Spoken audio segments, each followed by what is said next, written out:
Hi hello welcome to N9 media. Vanajeevi Ramaiah గారికి నివాళులు.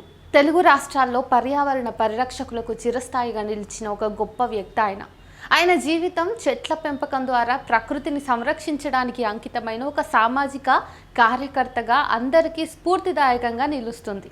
దారిపల్లి రామయ్యగా జన్మించిన ఆయన వనజీవి అనే బిరుదుతో ప్రసిద్ధి చెందారు. ఖమ్మం జిల్లాలోని రెడ్డిపల్లి గ్రామంలో 1937లో జన్మించిన రామయ్య గారు తన జీవితాన్ని చెట్లు నాటడం, పర్యావరణ సమతుల్యతను కాపాడటంలో గడిపారు.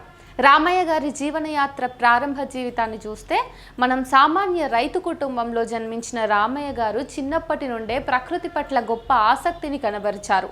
10వ తరగతి వరకు చదువుకున్న ఆయన తన జీవితాన్ని సామాజిక సేవకు అంకితం చేయాలని నిర్ణయించుకున్నారు. వృక్షో రక్షతి రక్షితః అంటూ చెట్టు నిన్ను రక్షిస్తుంది, నీవు చెట్టును రక్షించు అనేటటువంటి సందేశంతో ఆయన జీవితం ముందుకు సాగించాడు. ఈ నీతిని ఆయన తన చర్యల ద్వారా నిరూపించారు. సామాజిక అటవీకరణ అనే దాన్ని తీసుకుని రామయ్య గారు ఖమ్మం జిల్లా చుట్టూ లక్షలాది మొక్కలు నాటారు. నీడనిచ్చే చెట్లు, పండ్ల చెట్లు, బయోడీజిల్ ఉత్పత్తి చేసే మొక్కలపై దృష్టి సారించారు. తన సొంత 3 ఎకరాల భూమిని విక్రయించి ఆ డబ్బుతో మరిన్ని మొక్కలు, విత్తనాలు కొనుగోలు చేశారు.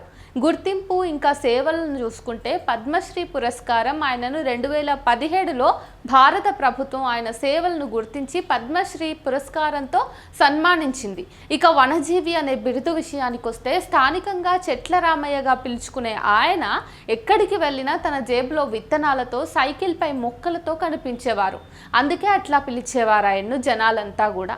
ప్రజల్లో స్ఫూర్తి నింపడానికి రామయ్య గారు కేవలం చెట్లు నాటడమే కాక పాఠశాలలు, గ్రామాల్లో ఇంకా విద్యార్థులకు, రైతులకు పర్యావరణ పరిరక్షణ గురించిన అవగాహన కల్పించారు. ఆయన వారసత్వం ఏంటి అనే ప్రశ్న వస్తే అసలు 2025 ఏప్రిల్ 12న అంటే ఈ రోజు గుండెపోటుతో రామయ్య గారు కన్ను మూసిన తర్వాత ఆయన మరణం పర్యావరణ ప్రేమికులకు తీరని లోటని చెప్పొచ్చు. అయినప్పటికీ ఆయన నాటినటువంటి కోట్లాది చెట్లు ఆయన సందేశం రాబోయే తరాలకు స్ఫూర్తిగా నిలుస్తాయి. వృక్షం మానవ శ్రేయస్సుకు మూలమని నమ్మిన రామయ్య గారు ప్రకృతిని పరిరక్షించే బాధ్యతను ప్రతి ఒక్కరిలోనూ నాటారు. అయితే స్ఫూర్తిదాయక సందేశం ఇచ్చినటువంటి రామయ్య గారి వారసులు వృక్షాలే. జీవితం మనకు ఒక స్పష్టమైన సందేశాన్ని ఇస్తుంది. ముఖ్యంగా రామయ్య గారి జీవితం ప్రకృతిని రక్షించడం మన బాధ్యత. ఒక్క చెట్టు నాటడం ద్వారా కూడా మనము భవిష్యత్తును సురక్షితంగా మార్చవచ్చు అని ఆయన సైకిల్పై ప్రయాణిస్తూ ఒక్కొక్క విత్తనాన్ని ప్రేమతో నాటిన విధానం ఇంకా సామాన్య వ్యక్తి కూడా సమాజంలో గొప్ప మార్పు తీసుకొచ్చేలాగా ప్రేరేపిస్తుంది. వనజీవి రామయ్య గారి మనం అందించేటటువంటి అసలైన నివాళి ఏంటంటే మనమందరం కూడా ఆయన తర్వాతి తరంగా ఆయన బాధ్యతను, ఆయన నేర్పినటువంటి ప్రాకృతిక పాఠాలను నేర్చుకుని మనం కూడా మొక్కలను నాటడం అనేది ఆయనకి మనం ఇచ్చేటటువంటి అసలైన గౌరవము, నివాళి అవుతుందని చెప్తూ సైనింగ్ ఆఫ్.